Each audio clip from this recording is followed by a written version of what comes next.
Peace, peace, peace. Hope everybody's doing well. Today is March 15th, 2021. Please hit that like button. Please hit that subscribe button. Doesn't cost you a thing. Today's topic will be if you participate in self-destructive behavior, you will participate in group destructive behavior. I repeat, if you participate in self-destructive behavior, you'll participate in group destructive behavior. What do I mean by that? The relationship, the tone that you have with yourself, energy-wise, that sets the tone for how you deal with other people.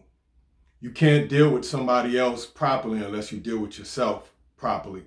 So I monitor people and how they deal with themselves before I decide whether I want to interface or interact with them, man or woman.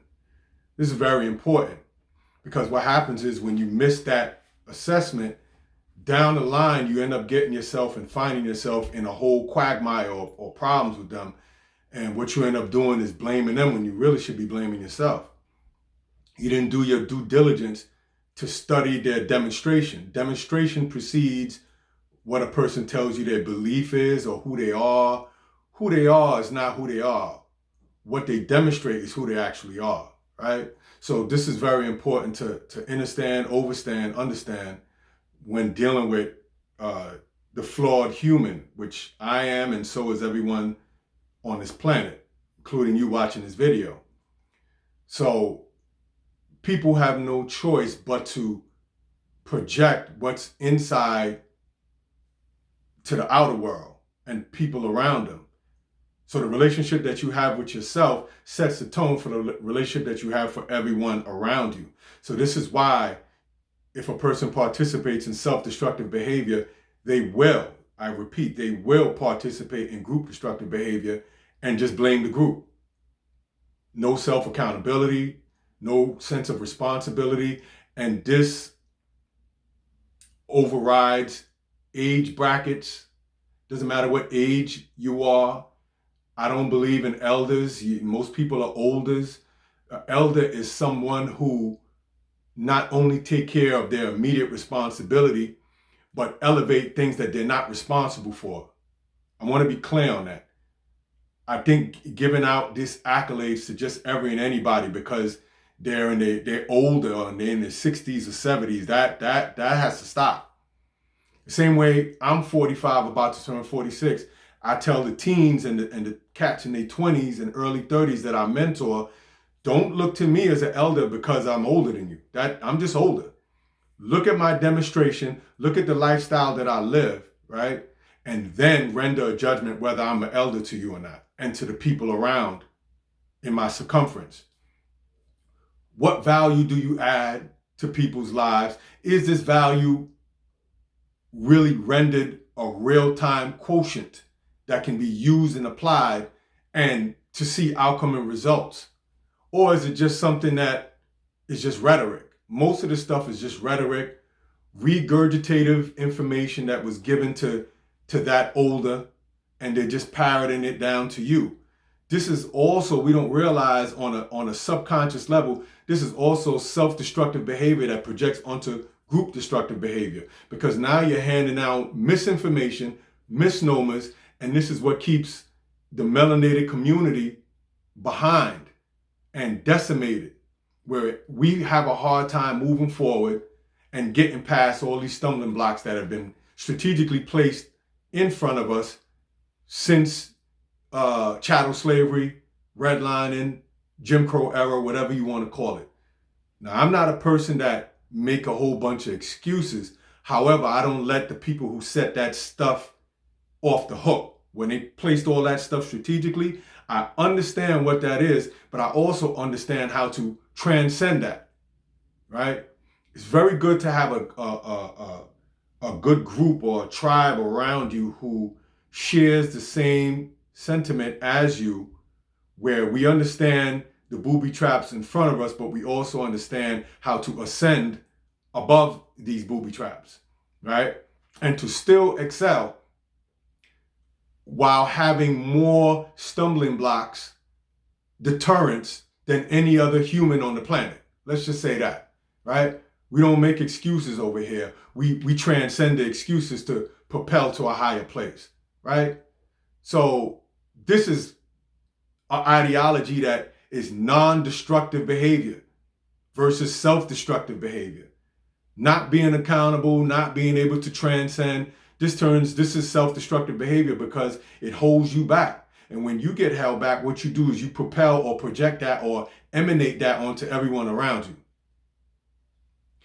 So again, you will participate in group destructive behavior if you don't fix your personal perceptual acuity of how you view the world, how you view stumbling blocks around you, how you view the deterrents around you that have been set. What year were these deterrents set? How does it affect contemporarily you and your people around you? Why do we act the way we do? Where did this self-destructive behavior come from? Like KRS-One and them said back in, I want to say it was the late 80s, self-destruction, we're dealing with self-destruction, right? We're headed for self-destruction. That's what he said. How do we begin to fix our problem, hold ourselves accountable, regardless of the stumbling blocks, to be able to transcend what's here? How do we fix the relationships between the gender war going on between the black man and the black woman in our communities that is completely spiraling and accelerating at a rate that I've never seen before? You know, this war been going on for 30 to 35 years, even before Oprah had her show, because she's a major part of it as well. And she created a lot of the riffraff going on. And I mean, that's a whole another show right now, but I'm not going to go too deep into that. I'm just going to scratch that surface and we're going to stay on topic. So if, you know, Jay-Z said, nobody wins when the family feuds. Nobody wins when the family feuds. That much is true. Because to build a nation, the nation comes from community. Community comes from family. Family, the nucleus of the family, operating in a functional manner is what creates a great nation. You can't have a great nation without the nucleus being fully functional. But when there's self-destructive behavior from both man and woman and they come together, remember the relationship that you have with yourself is difficult and tumultuous enough to deal with. Then when you add another person, procreate with that person, create offspring in numbers. Whether you have 1 kid, 3 kids, 5 kids, 10 kids, whatever. And you create that with that person or with many other people. Whether you have more than one baby mother, baby daddy, right? I don't mean to call it that, but for now we'll just use that. It creates nothing but destruction. Group destruction that is very hard to fix. And this is not by coinky-dink. This is not by accident. This has been set out play by play and calculated on how it will affect future generations to come. So problem, reaction. So what is the solution? The solution is every individual has to fix themselves first to stop self-destructive behavior so it doesn't project into group destructive behavior. And we understand you have to have a solid spiritual system. We all don't have to agree on the same thing, but when it comes to our survival economically, socially, our socioeconomic status has to be uplifted in a manner, even if we don't agree on the same concepts. Everyone has different belief systems. Everyone has different school of thoughts that they subscribe to, that they were not born with, but was given to them by the society, pre-selected for them. I've given this example before. When you go into a sneaker store and you pick a Nike or Puma or Adidas, you're not actually choosing, but you're choosing from what was pre-selected for you. So your personal belief system or school of thought is not part of your DNA. It's not part of your RNA. It's not part of your blood type. It's not part of your genetics. It's something that you took on, and that's fine. You have a right to subscribe to that. However, when it comes to getting rid of group destructive behavior, sometimes we have to set that to the side for a minute in order to move forward, right? This is imperative. There's no other way out of this but to do what I just said right there.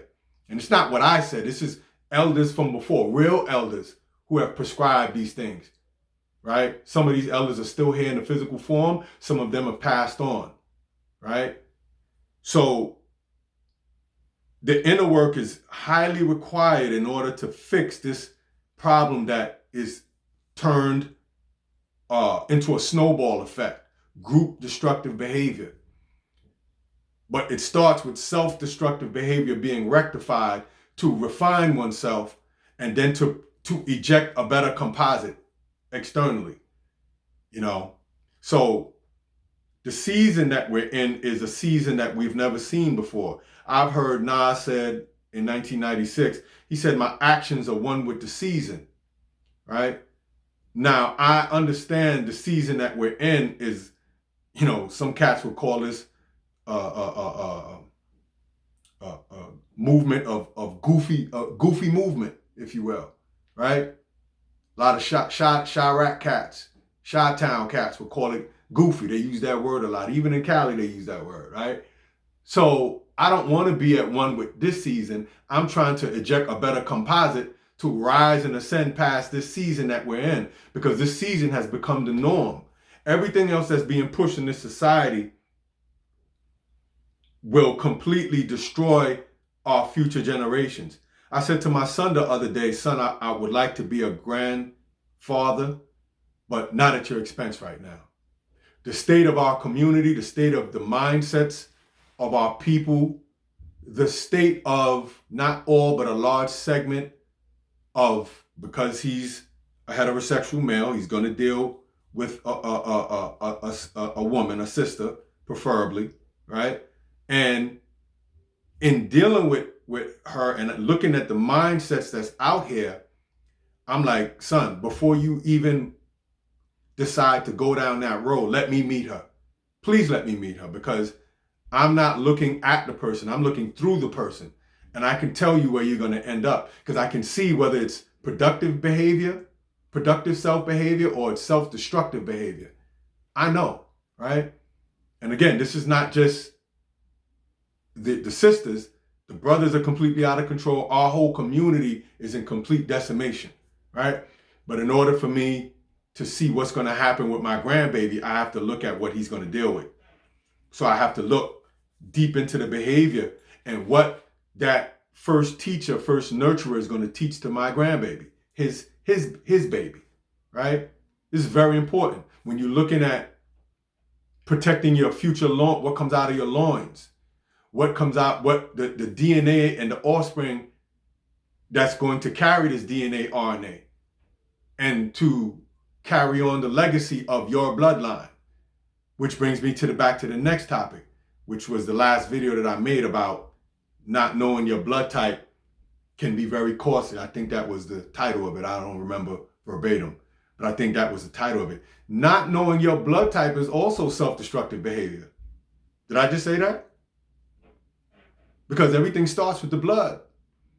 Now, I don't know if the people who watch this, if you did your due diligence, took it upon yourself, made an appointment, or actually went, found out, doing your due diligence. That's very important, because your health is wealth and movement is medicine. So you can't properly protect yourself in the long run to know what you have a high risk for versus a low risk for unless you know your blood type. Procreating with each other. The mother of that child, if she has whether it's let's say it's an A positive or B positive, if that child, if she doesn't have the same positive as the child, she can end up miscarrying that child, right? I forgot what procedure they do to offset that from happening. The doctor looks to see while she's carrying that child in order to make that adjustment. So as a male organism, before you procreate, it's very important to understand what her blood type is. And she should understand what his blood type is, right? It goes both ways, because you need to understand the proportion of successful pregnancies versus miscarriages that happen and why they happen. They don't tell you about that blood type. and how the blood type has to be, they have to coincide with one another in order to produce a healthy child. So that child is not lost within the pregnancy. Now, I know because I call myself the Hood GYN and I study a woman's anatomy very much so. I know that most women have had several miscarriages as well as abortions. They're not going to come out and tell you that. Let's say they have 2 or 3 kids, right? They probably had 2 or 3 miscarriages. Some have more, plus abortions. So they might have ended up in totality with all the pregnancies, they could have ended up with 7 to 10 children.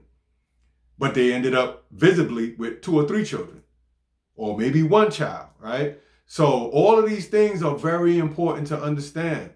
There's a lot of secrets that go on with successful pregnancies that lead to the birth of the child, a healthy child, versus an unsuccessful one, whether it's aborted or miscarried, right? So all of these things we need to understand in order to eject a better composite, to not keep creating this group destructive behavior. We have to be able to fix our community, right? So if you do not participate in fixing your self-destructive behavior, it's only going to continue to project group destructive behavior.